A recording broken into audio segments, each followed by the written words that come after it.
रहमान आलिम हुया, फकीह हुया, आबिद हुया, ज़ाहिद हुया, मुफ्ती हुया, शरीयत जा कानून ॼाणण वारा हुया, हर दिल अज़ीज हुया।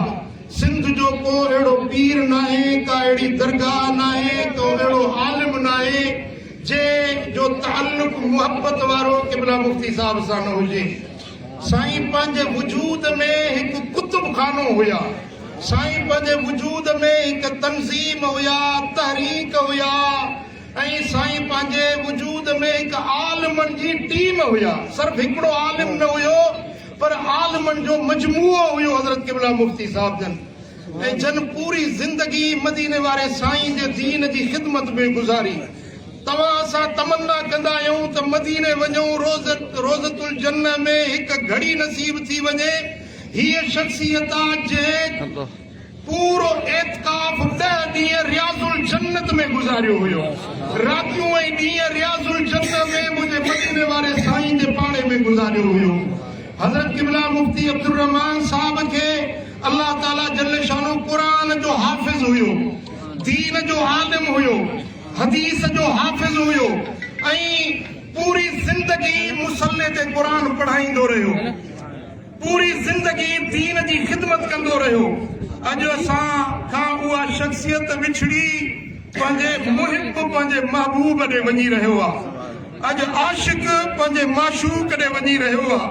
अॼु तालिब पंहिंजे मतलूब ॾे वञी रहियो आहे।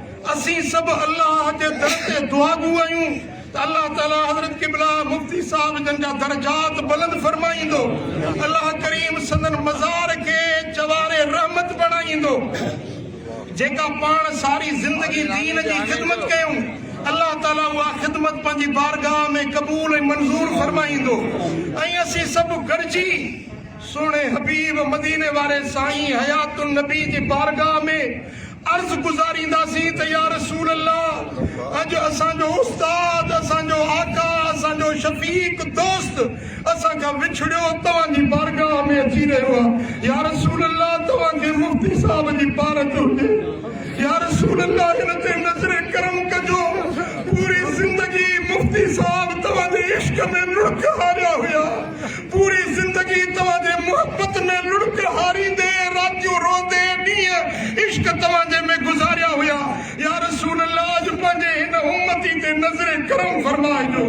या रहमान, अॼु तुंहिंजो अब्द तुंहिंजे दर ते अची रहियो आहे। या अल्लाह, असीं सभु तुंहिंजे दर ते सिफारिशी आहियूं। हज़रत अब्दुर रहमान जी तोखे पारत हुजे। मुंहिंजा मौला, जेकी ज़िंदगी में इबादतूं कयईं से क़बूल कजां, जेकी ज़ुहद कयईं, दीन जी ख़िदमत कयईं, सभु पंहिंजे दर ते क़बूल कजां। हे मुंहिंजा मौला, जेकी हिन खां लफ़्ज़ूं थियूं हूंदियूं उहे हिनखे माफ़ कजांइ। असीं सभु तुंहिंजे दर ते ही आलिम, ही मशाइख़, पूरी सिंध पलटी आई आहे। ही क़ौमुनि जा अॻवान, ही सरवान, सभु तुंहिंजे दर ते मालिक सिफारिशी आहियूं। हज़रत अब्दुर रहमान जी तोखे मालिक पारत हुजे। मुंहिंजा मौला, उन्हनि जे बच्चनि खे शाद ऐं आबाद रखिजां, उन्हनि जो मदरसो क़ाइम ऐं दाइम रखिजां, संदन बच्चनि खे दीन जी ख़िदमत जी तौफ़ीक़ ॾिजां।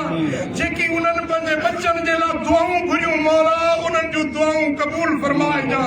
जेको बूटो पोखे विया, उनखे तनावर दरख़्त बणाइजां, जंहिंजी सारी सिंध उन जी छांव में वेही पंहिंजो पघर सुकाए। या अल्लाह, संदन तालिबनि, शागिर्दनि, हाफ़िज़नि जन बि वटनि दिस्तार बंदी कई। मुंहिंजा करीम रब उन्हनि सभिनी खे आलिम, बाअमल, हाफ़िज़, बाफ़ैज़ बणाइजां। या अल्लाह, उन्हनि जे इल्म में, अमल में, उन्हनि जे इख़लास में बरकतूं अता फरमाइजां।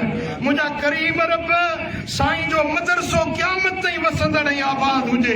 साईं जा तालिब दीन जो इल्म ऐं फैज़ क़यामत ताईं वंडींदा रहनि। मुंहिंजा मौला, जेकी बि हिन जनाज़े मां पहुता आहिनि, मौला, सभिनी जी हाज़िरी पंहिंजे दर ते क़बूल कर। मदीने वारे साईं फरमायो त मोमिन बाने जी जनाज़े जी निमाज़ थींदी आहे, उनखे पहिरियों एज़ाज़ इहो मिलंदो आहे। जेकी मोमिन जे जनाज़े में शरीक थींदा, अल्लाह उन्हनि सभिनी खे बख़्शे छॾींदो आहे। या अल्लाह, हिन सारी जमात जी मग़फ़िरत फरमाइजां। मौला, हिन सारी जमात ते लुत्फ़ो करम कजां। करीम रब, अज जेकी हथड़ा खणी दुआ घुरी वेंदी वा दुआ पंहिंजी बारगाह में क़बूल ऐं मंज़ूर फरमाए जा।